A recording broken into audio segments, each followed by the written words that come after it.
বন্ধুসকল, চোৰ বুলিলেই আমি হাত জাপ মাৰোঁ। কিজানিবা আপোনাৰ মোৰ পকেটৰ টকাকেইটা চুৰি কৰি লৈ যায়। যেতিয়া চিটি বাছত যাওঁ, ভিৰৰ মাজলৈ যাওঁ, আমি পকেটটো ধৰি ৰাখোঁ। কিজানি আমাৰ পকেটটো মাৰি দিয়ে। আমাৰ ঘৰৰ অলংকাৰকেইটা, সম্পত্তিকেইটা চোৰে লৈ যায় বুলি আপুনি মই সদায় সচেতন হৈ থাকোঁ। হয়, আপোনাৰ মোৰ কষ্ট উপাৰ্জিত ধনকেইটা যদি, সম্পত্তিকেইটা যদি কোনোবাই চোৰ কৰি লৈ যায়, তাতকৈ দুখৰ কথা একোৱেই থাকিব নোৱাৰে। আমি চোৰৰ পৰা সদায় সাৱধান হৈ থাকিব লাগে। কিন্তু বন্ধুসকল, আপোনাৰ মোৰ মাজত এনেকুৱা এটা চোৰো আহি ওলায়, যিটো চোৰে আমাক বহু অনিষ্ট কৰে। আমি সেই চোৰটোৰ পৰাও সাৱধান হোৱাৰ অত্যন্ত প্ৰয়োজনীয়তা আছে। সৰুৰে পৰা আপুনি মই বিভিন্ন সপোন লৈ ডাঙৰ হওঁ।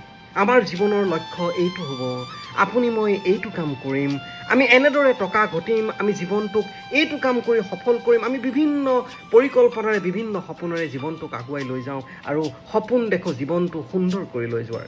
কিন্তু ক'ৰবাৰ পৰা এনেকুৱা এটা শক্তি আহি আমাৰ আগত থিয় দিয়ে, আজিলে থাকক দিয়া, আজি এলাহ লাগিছে, কালিলৈ কৰিম, মানুহে কি বা কয়, মই সফল হ'মেই বা নহ'মেই।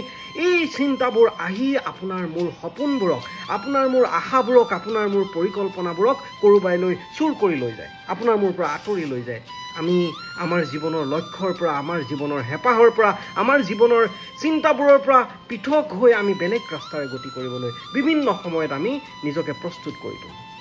আপুনি মই পকেট মৰা সেই চোৰটোৰ পৰা যিদৰে সাৱধান হওঁ, আমাৰ সপোনবোৰক চুৰ কৰি লৈ যোৱা এই চোৰটোৰ পৰাও কিন্তু সমানেই সাৱধান হোৱাৰ প্ৰয়োজনীয়তা আছে। জীৱনত যদি সফল হ'বলৈ খুজিছোঁ, জীৱনত যদি কিবা এটা কৰিবলৈ খুজিছোঁ, নিজৰ মাজত আমি নিজৰ কনফিডেন্সটো বিল্ড আপ কৰিব লাগিব। আমাৰ সপোনবোৰৰ পিছত আমি দৌৰিব পাৰিব লাগিব, সময় দিব পাৰিব লাগিব, যাতে জীৱনত আমি সফলতা পাওঁ। এদিনতে কেতিয়াও সফলতা নাহে। বিফলতাৰ খটখটিৰে আপুনি আগুৱাই গৈহে সফলতাৰ সোৱাদ এদিন পাব।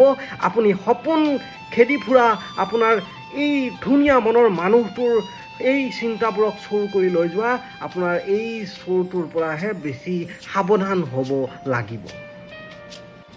এই চোৰটো কিন্তু বেলেগ ক'ৰ পৰাও নাহে। এইটোৱে আহি আপোনাক মনে মনে আক্ৰমণ নকৰে। এই চোৰটো আপোনাৰ মাজতেই আছে। আপুনিয়েই সেই চোৰটোক কণ্ট্ৰল কৰিব পাৰিব, আপুনিয়েই মাথো বশ কৰিব পাৰিব।